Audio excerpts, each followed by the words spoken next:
সুপ্রিয় ভিউয়ার্স, আসসালামু আলাইকুম রহমতুল্লাহ। আজ আপনাদের আমরা একটি নতুন লঞ্চের সাথে পরিচয় করে দেবো। লঞ্চটি হলো পারাবত 18। বাংলাদেশের বিলাসবহুল লঞ্চগুলোর মধ্যে এটি সবচেয়ে খুব বেশি সুন্দর। লঞ্চটিতে 264টি সিঙ্গেল ডাবল কেবিন রয়েছে। তাছাড়া সব কিছু আধুনিক পদ্ধতিতে লঞ্চে তৈরি করা হয়েছে। তো যাই হোক, আমরা আজকে আপনাদের এই লঞ্চগুলোর আপডেট সম্পর্কে যা জানিয়ে দেবো সেটা হলো পদ্মা সেতু চালু হওয়ার পর থেকে দ্রুত এগিয়ে চলছে দক্ষিণাঞ্চলের উন্নয়ন কাজের প্রকল্পগুলো। এর মধ্যে খুলনা মোংলা রেলপথের কাজ 96% শেষ হয়েছে। চলতি বছরে জুনে বাকি কাজ শেষ হওয়ার কথা। একই সঙ্গে জুলাই প্রধানমন্ত্রী শেখ হাসিনা এই রেলপথ উদ্বোধন করবেন বলে আশা করছেন। এর মধ্যে দিয়ে প্রতিষ্ঠার দীর্ঘ 73 বছর পর রেল যোগাযোগ যুক্ত হবে দেশের দ্বিতীয় বৃহত্তম সমুদ্র বন্দর মোংলা। 1950 সালে 1 ডিসেম্বর মোংলা বন্দর প্রতিষ্ঠিত হয়। মোংলা বন্দর দেশের দক্ষিণ পশ্চিমাঞ্চলের বাগেরহাট জেলায় অবস্থিত। এটি দেশের দ্বিতীয় বৃহত্তম সমুদ্র বন্দর। খুলনা শহর থেকে 48 কিলোমিটার দক্ষিণে পশুর নদী ও মোংলা নদীর সংযোগস্থল এই বন্দরে অবস্থান। প্রকল্পের সংশ্লিষ্টরা জানিয়েছেন, পণ্য ও পর্যটন পরিবহনে মোংলা বন্দরে রেল সেবার আওতায় আনা হচ্ছে। এ লক্ষ্যে নির্মাণ করা হচ্ছে খুলনা থেকে মোংলা পর্যন্ত 64.75 কিলোমিটার রেলপথ। ইতিমধ্যে শেষ হয়েছে রেলপথের 96% কাজ। চলতি বছরের জুনে পুরো কাজ শেষ হবে। বন্দরে ব্যবসায়ীরা জানিয়েছেন, রেল সেবা চালু হলে ভারত, নেপাল ও ভুটানের সঙ্গে যোগাযোগ বাণিজ্য প্রসারিত হবে। রেলপথ না থাকে এতদিন বন্দরের বড় বড় কন্টেইনার পরিবহনের সমস্যা হতো। এছাড়া সুন্দরবনের পর্যটক পরিবহন সহজ হবে। যোগাযোগের অবস্থায় ব্যাপক পরিবর্তন ঘটবে বা মোংলা বন্দরের ব্যবসায়ী এইচ.এম. দুলাশ জানিয়েছেন, মোংলা দেশের অন্যতম সমুদ্র বন্দর হলেও এখানে এতদিন রেল সংযোগ ছিল না। ফলে বন্দরটিতে অন্য দেশের মতো বড় বড় মালবাহী জাহাজ বৃদ্ধিতে আগ্রহ দেখাচ্ছিল না, বরং বড় বড় জাহাজ চট্টগ্রাম বন্দরে আসছিল। এতে মোংলা বন্দরের ব্যবসায়ীরা ক্ষতিগ্রস্ত হচ্ছিল। যদিও মোংলা বন্দরকে রেল সেবার আওতায় আনতে ইতিপূর্বে একাধিক পরিকল্পনা নেওয়া হলেও তা বাস্তবায়ন করা হয়নি। বর্তমানে দেশের আর্থিক সমৃদ্ধির কথা বিবেচনা করে ভারত, নেপাল ও ভুটান সহ অন্যান্য দেশের সাথে বাণিজ্যিক ও যোগাযোগ সম্প্রসারণে বন্দরকে রেল সেবার আওতায় আনা হচ্ছে। এতে ব্যবসা বাণিজ্য ও এই অঞ্চলে যোগাযোগ ব্যবস্থার গতি আসবে। এর মধ্যে প্যাকেজ 1 রেললাইন নির্মাণ, প্যাকেজ 2 রূপসা নদীর উপরের সেতু ও প্যাকেজ 3 টেলিযোগাযোগ সিগন্যালিং সিস্টেম। এসব প্রকল্পের আওতায় মূল লাইনসহ রেলওয়ে ট্র্যাকের দৈর্ঘ্য 86.87 কিলোমিটার। তার মধ্যে 64.75 কিলোমিটার ব্রডগেজ রেলপথ। আর রূপসা নদীর উপর নির্মাণ করা হয়েছে 5.13 কিলোমিটার রেল সেতু। ইতিমধ্যে ওই সেতুর কাজ প্রায় 100% শেষ হয়েছে। এছাড়া 31টি ছোট সেতুর কাজ সম্পন্ন হয়েছে আর 160টি কালভার্টের মধ্যে 105টি কাজ শেষ হয়েছে। 9টি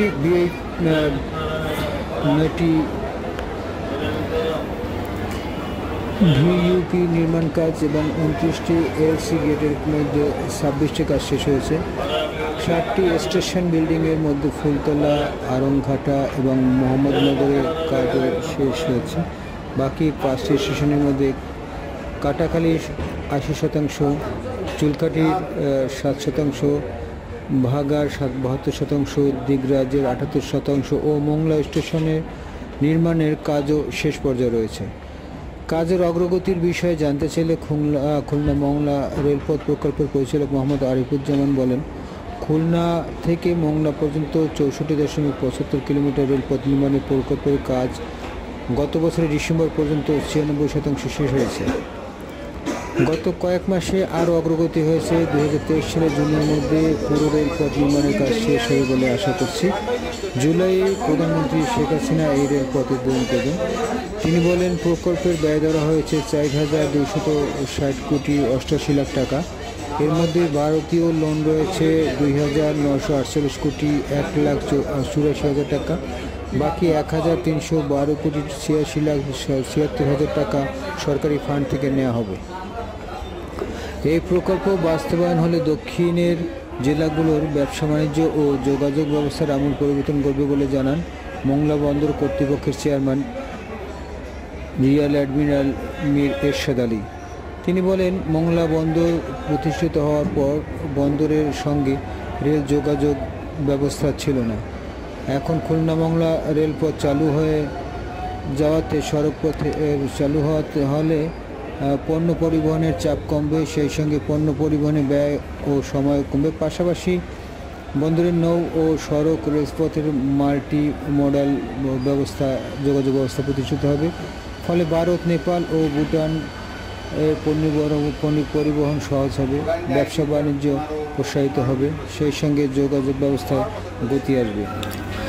এদিকে পদ্মা সেতু উদ্বোধনের প্রায় 1 মাস পূর্ণ হওয়ার দিনে অর্থাৎ 25 জুলাই রাতে গ্রিনল্যান্ড ওয়াটারওয়েজের অফিসিয়াল ফেসবুক পেজে জানিয়ে দেওয়া হয়েছে তাদের গ্রিনল্যান্ড লঞ্চটি বন্ধ হয়ে গেছে।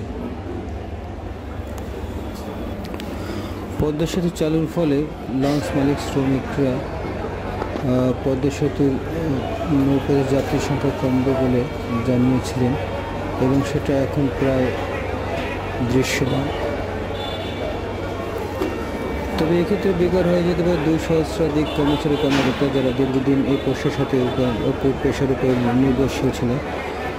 তারা জানান, প্রতিটি লঞ্চে কর্মচারী মিলে কমপক্ষে 50 জন চাকরি করছেন। আর প্রতিটি লঞ্চের বিপরীতে বরিশাল ও ঢাকায় আলাদা আলাদা টিকিট কাউন্টারে 10 থেকে 12 জন কর্মচারী এবং 2 নদীবন্দরে 8 থেকে 10 জন কলাসহ যাত্রীদের ডেকে তোলা আর কি। সব মিলিয়ে প্রতিটি লঞ্চে শতাধিক লোক কর্মরত আছেন। সরকারি হিসাবে 21টি লঞ্চের বিপরীতে 2 সহস্রাধিক কর্মকর্তা রয়েছেন। এরা লঞ্চগুলো বন্ধ হয়ে গেলে এরা অসহায় পড়বেন। তাই যতই আধুনিকরণ করা হচ্ছে, এদিকে লঞ্চগুলোর অবস্থা দিনে দিনে বন্ধের উপক্রম হচ্ছে। পদ্মা সেতুর উদ্বোধনের পর থেকে ঢাকা বরিশালে আকাশপথে বেসরকারি US বাংলা ও নভোয়ার সর্বনিম্ন 4,700 টাকা টিকিট বিক্রি করেছে। পদ্মা সেতু উদ্বোধনের পর এই 2 এয়ারলাইন্স গত 20 জুলাই থেকে সর্বনিম্ন 3,500 টাকা করে টিকিট বিক্রি করছে। এতেও তাদের শীর্ষে করছে না, মিলছে না পর্যাপ্ত যাত্রী। সর্বশেষ গত শুক্রবার রবিবার নভোয়ার যাত্রী সংকটের মুখে ফ্লাইট বাতিল করা হয়েছে। তবে US বাংলা তাদের নভোয়ার তাদের নিয়মিত ফ্লাইট চালু রেখেছে। বিমান বাংলাদেশ তাদের একমুখী ভাড়া সর্বনিম্ন 3,500 টাকা করে 1 লাখে কমিয়ে চলতি সপ্তাহে রবিবার থেকে 3,000 টাকা করেছে।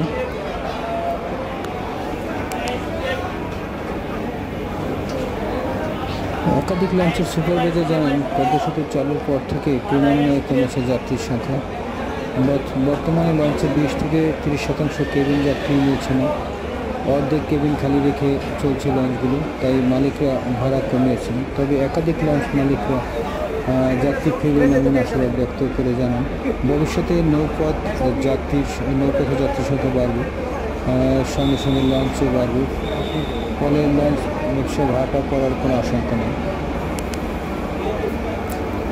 তো বন্ধুরা, আজ এ পর্যন্ত। আগামী পর্বে আবার দেখা হবে অন্য কোনো বিষয়ে, অন্য কোনো লঞ্চে আবার আপনাদের সাথে খবর দেখা হবে, কথা হবে। তো সে নাগাদ সবাই ভালো থাকবেন, সুস্থ থাকবেন আবার আশা করছি। আর আমাদের ভিডিওটি ভালো লাগলে লাইক করবেন, কমেন্টস করবেন, পাশাপাশি আমাদেরকে উৎসাহিত করবেন। আমাদের উৎসাহিত করার জন্য চ্যানেল সাবস্ক্রাইব করবেন, আমাদের পাশে থাকবেন, আমাদের পাশে রাখবেন। আল্লাহ হাফেজ।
বাজারে দেখা যায় না।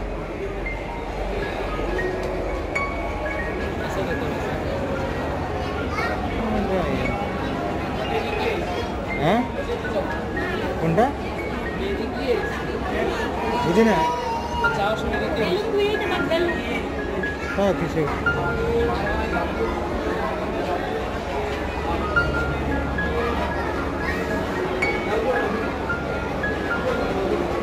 লাইটিং দেখি।